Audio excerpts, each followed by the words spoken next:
بسم اللہ الرحمن الرحیم۔ اللہ تعالیٰ بخشش کرنے والے مہربان کے نام سے شروع کرتا ہوں۔ بسم اللہ کے متعلق تفصیلی بحث۔ صحابہ کرام رضی اللہ عنہم نے کتاب اللہ کو اسی کے ساتھ شروع کیا۔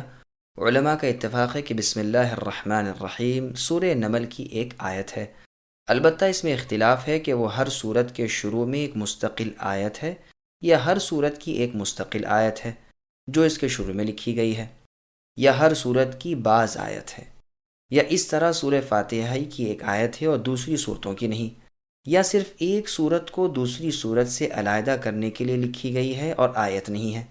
علماء سلف و خلف کا ان امور میں اختلاف چلا آتا ہے اور اپنی جگہ پر اس کی تفصیل موجود ہے۔ سنن نبی داؤد میں صحیح سند کے ساتھ ابن عباس رضی اللہ عنہما سے روایت ہے کہ رسول اللہ صلی اللہ علیہ وسلم صورتوں کی جدائی نہیں جانتے تھے جب تک کہ آپ پر بسم اللہ الرحمن الرحیم نازل نہیں ہوئی تھی۔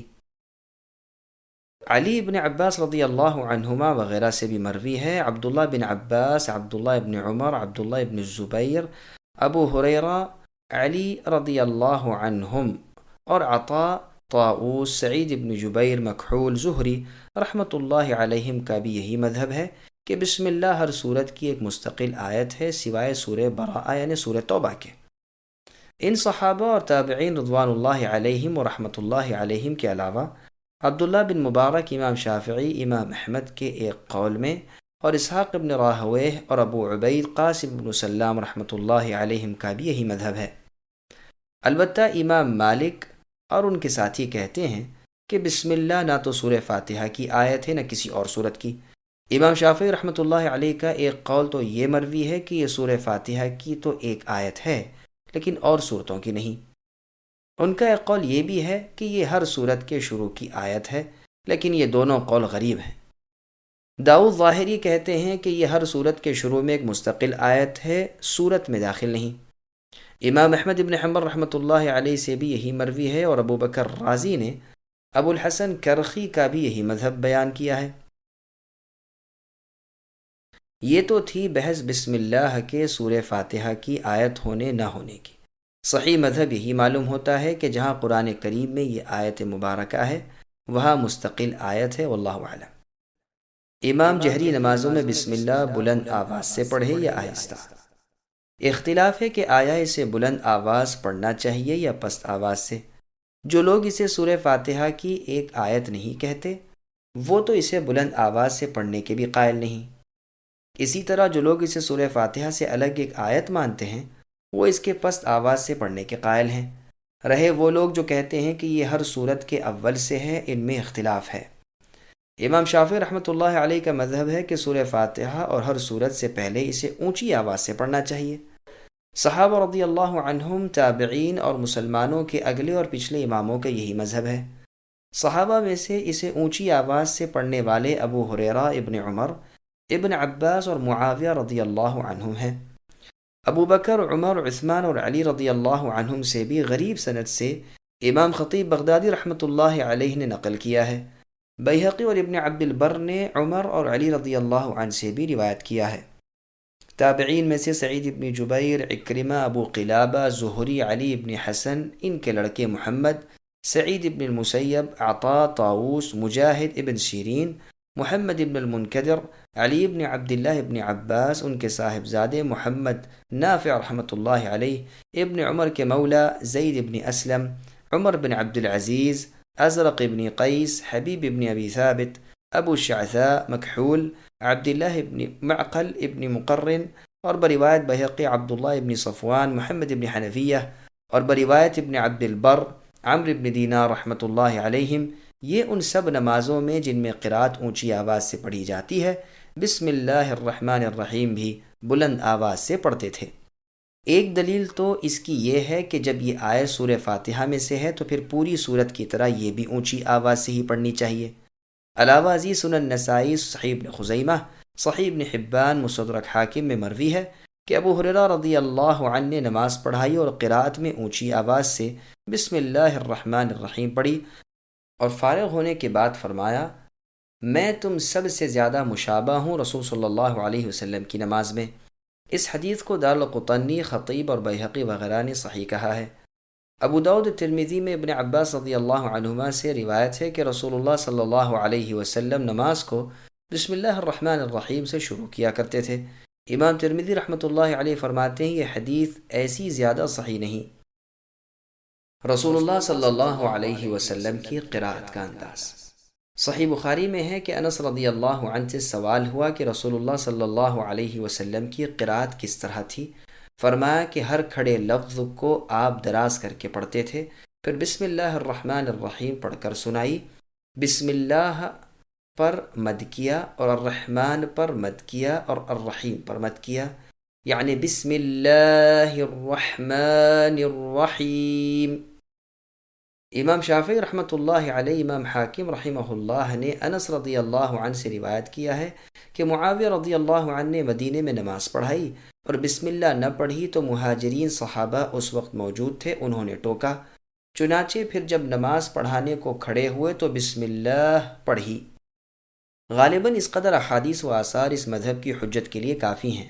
باقی رہے اس کے خلاف آثار روایات، ان کی سندیں، ان کی تعلیل، ان کا ضعف اور ان کی تقریر وغیرہ، تو ان کی تفصیل دوسرے مقام پر ہے۔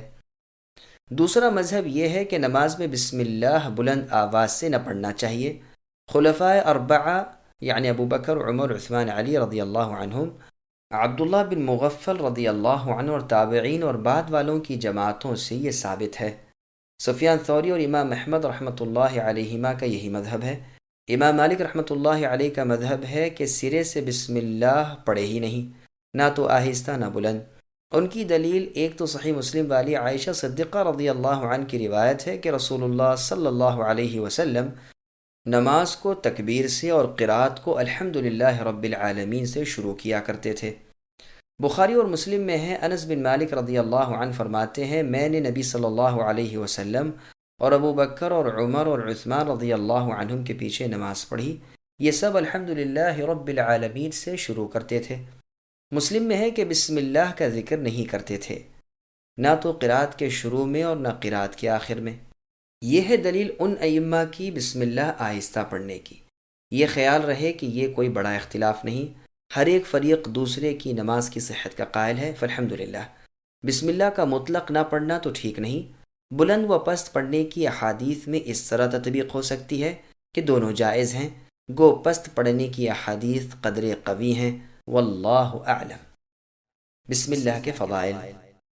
جابر رضی اللہ عنہ فرماتے ہیں جب یہ آیت بسم اللہ الرحمن الرحیم اتری، بادل مشرق کی طرف چھٹ گئے، ہوائیں ساکن ہو گئیں، سمندر ٹھہر گیا، جانوروں نے کان لگا لیے، شیاطین پر آسمان سے شعلے گرے، اور پروردگار عالم نے اپنی عزت و جلال کی قسم کھا کر فرمایا کہ جس چیز پر میرا یہ نام لیا جائے اس میں ضرور برکت ہوگی۔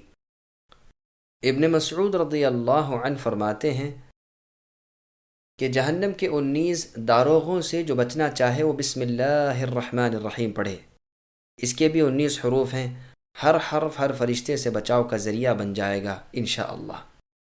مسند احمد میں ہے رسول اللہ صلی اللہ علیہ وسلم کی سواری پر آپ کے پیچھے جو صحابی سوار تھے ان کا بیان ہے کہ رسول اللہ کی اونٹنی ذرا پھسلی تو میں نے کہا شیطان کا ستیہ ناس ہو۔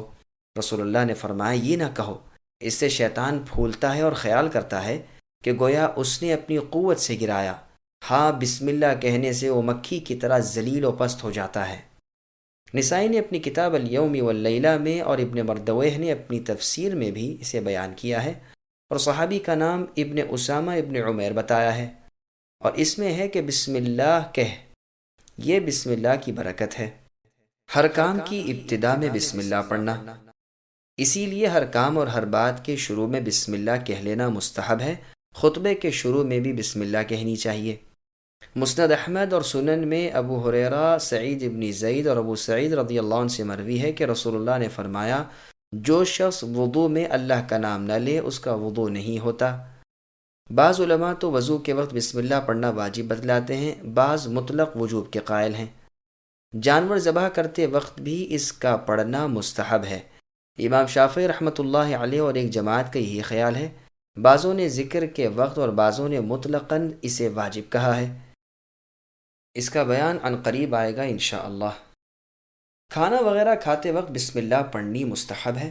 صحیح مسلم میں ہے کہ رسول اللہ صلی اللہ علیہ وسلم نے عمرو بن ابی سلمہ سے فرمایا، جو آپ کے گھر میں ام سلمہ کے پہلے خاوند سے تھے، کہ بسم اللہ کہو اور اپنے داہنے ہاتھ سے کھایا کرو اور اپنے سامنے سے نوالا اٹھایا کرو۔ بعض علماء اس وقت بھی بسم اللہ کا پڑھنا واجب بتاتے ہیں۔